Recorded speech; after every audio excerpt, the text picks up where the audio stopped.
Yes, reka nongere nkwifurize umunsi mwiza, reka nongere nkwifurize kugubwa neza we dukomeje kugenda tubana kuri uyu muyoboro mugari wa Rwanda Daily News TV. Birumvikana neza cyane. Jewe nitwa Mr Kenzo, nigarukiye ku kibuga cy'imirwano ku butaka bw'iki gihugu cya Repubulika ya Demokarasi ya Kongo. Uyu munsi turi ku itariki 25 ukwezi n'ukwa kabiri umwaka n'ibihumbi 2024. Kwikubitiro muri aya makuru yacu ndaza kukubwira ko uwitwa Museveni yatangiye gutungwa agatoki ko yaba ari kugambanira inyeshyamba z'umutwe M23 ahangaha ku butaka bw'iki gihugu cya Repubulika ya Demokarasi ya Kongo. Iyi nkuru ndayikubwira ku buryo burambuye. Mu yandi makuru kandi turerekeza ku banyarwanda bari mu Bwongereza banditse ibaruwa ikomeye cyane. Turarebera hamwe ese iyi baruwa iravuga ibiki. Ibingibi nabyo turaza kugenda tubigarukaho ku buryo burambuye, ariko kandi turerekeza mu bice bikomeje kugenda biberamo intambara. Turerekeza Uvira ibintu bikomeje gucikamwo kagira imana mwe. Iyi Uvira abantu bakomeje kugenda bayigwamo ari benshi,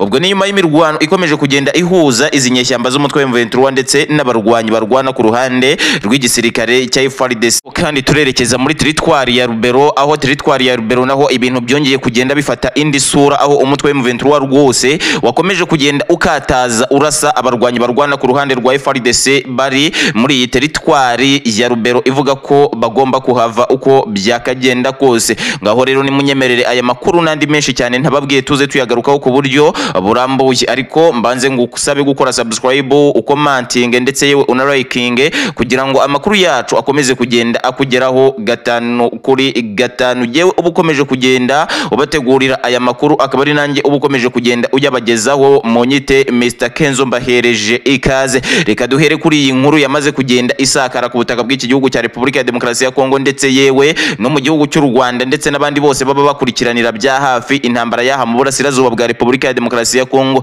Iyi nkuru iragira iti buriya Museveni uyobora igihugu cya Uganda arashaka kuba yagambanira izi nyeshyamba z'umutwe wa M23, ndetse ngo iki gikorwa Museveni ntabwo akirimo wenyine, ahubwo ari kumwe n'umuhungu we Generali Muhozi Kainerugaba, akaba ari nawe uyobora ingabo za Uganda. Ngo kandi iki gikorwa ntabwo ari bwo bwa mbere Museveni yaba agikoze cyo kugambanira ingabo za M23 zirwanira ku butaka bw'iki gihugu cya Repubulika ya Demokarasi ya Kongo, ngo kubera ko n'ubushize yigize kuba yagambanira izi nyeshyamba z'umutwe M23 mu gihe bafataga ibice byinshi muri Robero. Museveni agashaka kugira ibya kontrola wenyine, ndetse ngo n'inyeshyamba za M23 zigire aho zibarizwa. Bamwe bagize bati rero kubera ko M23 imaze kugenda yibikaho ibice byinshi cyane kandi iri kumwe n'ingabo za UPDF guturuka mu gihugu cya Uganda, nta kabuza Museveni arongera kuzigambanira, ngo kubera ko Museveni ntabwo yari yarigize yohereza ingabo z'Abagande ahangaha ku butaka bwa Repubulika ya Demokarasi ya Kongo ku mugaragaro.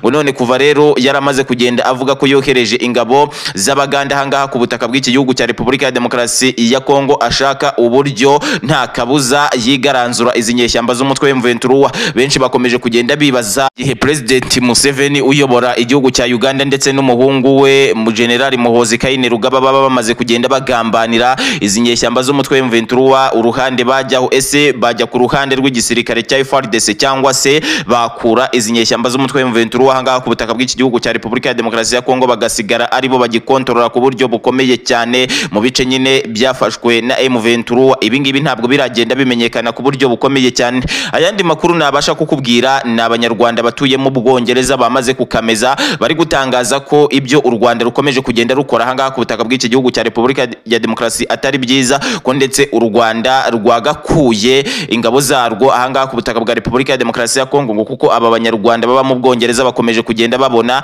ibikomeje kugenda bibera ahangaha ku butaka bw'iki gihugu cya Repubulika ya Demokarasi ya Kongo, batera ubwoba ku buryo bukomeye cyane. Ibingibi rero byatumye abanyarwanda batuye mu Bufaransa bandika ibaruwa ndende irimo amagambo y'ingenzi agira iti wowe Rwanda gihugu cyatubyaye wagakuye ingabo ufite aho ngaho ku butaka bwa Repubulika ya Demokarasi ya Kongo kugira ngo urengere abakongomani ndetse n'abakongomani kazi, abana n'abakecuru bakomeje kugenda bagwa ku butaka bwa kiriya gihugu cya Repubulika ya Demokarasi ya Kongo, kandi ingabo zaturutse mu Rwanda zibifitemo uruhare. Reka rero aya makuru nayo nyaveho, ahubwo twigerere Uvira ku buryo bukomeye cyane. Ese ubu waba wamenye ko Uvira abarwanyi b'umutwe M23 bakomeje kugenda bapfa umusubirizo, cyangwa se abarwanyi ba FARDC nabo rwose bashiriye ahangaha Uvira, ariko nyuma yuko bakomeje kugenda bapfa umusubirizo nta numwe ushaka kuba yarekura iyi Uvira ku buryo bukomeye cyane. Ibi ngibi rero byaje gutuma abakurikiranira bya hafi intambara yaha mu burasirazuba bwa Repubulika ya Demokarasi ya Kongo bahaguruka bagahagarara